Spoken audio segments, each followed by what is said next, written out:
చట్టంలో మహిళలు ముఖ్యంగా అనేక సమస్యల్లో ఉన్నప్పుడు మనం ఒక విచారణ చేయాల్సిన అవసరం ఉంది. వికలాంగులు మహిళా శిశు సంక్షేమ శాఖలో భాగంగా ఉంటారు, వికలాంగుల శాఖలో భాగంగా ఉంటారు.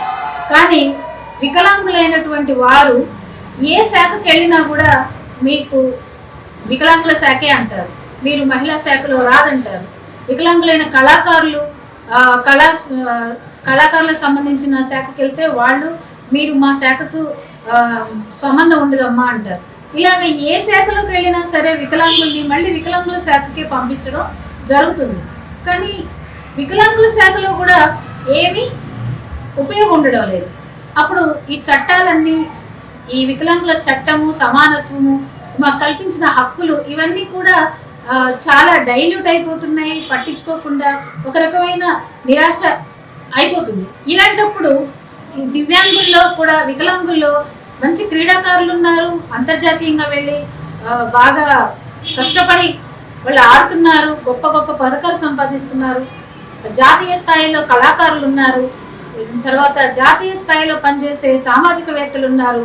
వీరందరూ వైకల్యంలో ఉండి కూడా మరి జీవితాంతో పోరాడి ఏదో ఒకటి సాధించాలి, మనం ఒక సమాజానికి స్ఫూర్తిగా ఉండాలనే ఒక పట్టుదలతో వారు ముందుకు వెళ్తూ సమాజానికి కూడా సవాలు విసురుకుంటూ కష్టాలన్నీ వాళ్ళే అనుభవిస్తూ ఒక లక్ష్యం పెట్టుకుని ముందుకెళ్ళి ఒక స్థాయి వరకు చేరుకున్న దివ్యాంగులు వారి చివరికి వారి గమ్యస్థానం ఏంటి, వారికి ప్రభుత్వాలు వారికి ఇస్తున్నటువంటి విలువ ఏంటి, వారు చేరుకునే స్థానం ఏంటి అనే సమస్య చాలా పెద్ద క్వశ్చన్ మార్క్. ఇది ప్రతి ప్రభుత్వం ఆలోచించవలసిన విషయం.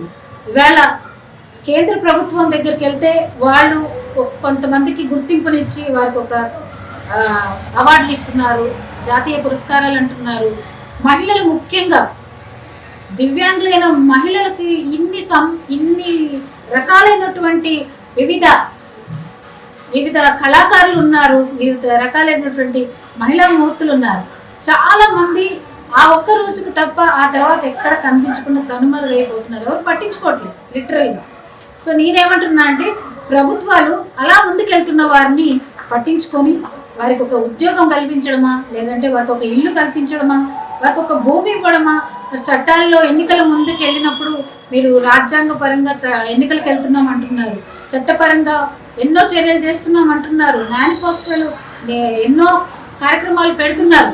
మీరు పెట్టినవి కొన్ని చేయడం లేదు, పెట్టని కొన్ని చేస్తున్నారు. అలాంటప్పుడు దివ్యాంగులకి చట్ట ప్రకారం మా హక్కుగా రావాల్సినవి ప్రభుత్వాలు అందించడంలో ముఖ్యంగా రాష్ట్ర ప్రభుత్వాలు వైఫల్యం చెందుతున్నాయని మేము అనుకుంటున్నాము.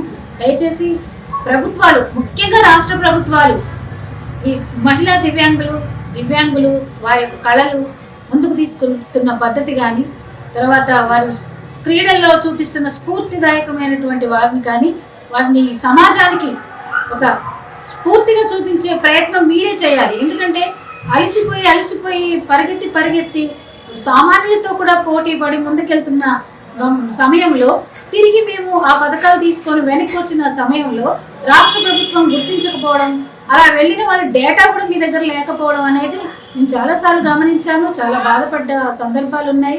కాబట్టి ప్రభుత్వాలు ఇకనైనా మేల్కొని ఈ సమాజంలో దివ్యాంగులు అనే వాళ్ళు ఒక స్ఫూర్తిని నింపే వాళ్ళలో వీరే ప్రథమము.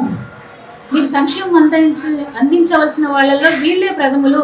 దివ్యాంగులకి మీరు ఏదైనా సంక్షేమం చేస్తే సమాజంలో ముందు వరుసలో ఎస్సీ, ఎస్టీ, బీసీ, మైనారిటీ కాదండి.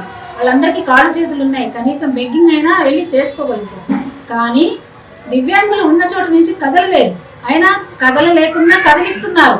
నడవలేకపోయినా వాళ్ళ ఫ్యామిలీని నడిపిస్తున్నారు.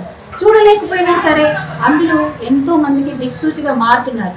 కాబట్టి ఇది మాత్రం మీరు గుర్తుంచుకోవాల్సిన విషయము, ప్రపంచానికే అర్థమైన విషయము. మరి ప్రభుత్వాలకు అర్థం కాకపోవడం నిజంగా శోచనీయమైన విషయం.